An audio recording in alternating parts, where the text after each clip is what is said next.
Hello' everyone আজি ভিডিঅ'টো start কৰিছোঁ মই ৰাতিপুৱা শুই উঠাৰ পৰা আৰু আজি আচলতে মই লগৰজনীৰ ৰুমতে শুলোঁ ইমান গৰম পৰিছে তাতে আমি দুটা ফ্ল'ৰ ওপৰত থাকোঁ আৰু ওপৰত বহুত গৰম হৈ যায় আৰু লগৰজনীৰ ৰুমত শুইছিলোঁ আৰু নিজৰ ৰুমটো একদম খেলি মেলি হৈ আছিল সেয়াও ঠিক কৰি ল'লোঁ আজি আৰু আজি ৰুমলৈ মাহঁতো আহিছিল আৰু মায়ে দেহি কিবা কিবি লৈ আনিলে আৰু লগতে বৰা চাউল আৰু মাংসও আনিছিলে হ'লে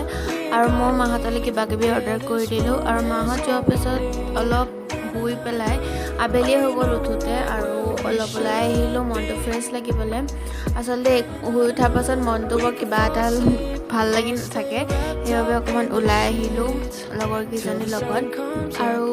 ৰুমলৈ আহি নিজৰ যিখিনি পঢ়িবলগীয়া আছিল সেইখিনিও মই আজি পঢ়ি ল'লোঁ আৰু ভিডিঅ'টো ইমানখিনিলৈকে চাই থকাৰ বাবে অশেষ ধন্যবাদ আৰু ভিডিঅ'বোৰত মৰম দিব বুলি মই আশা ৰাখিলোঁ ধন্যবাদ।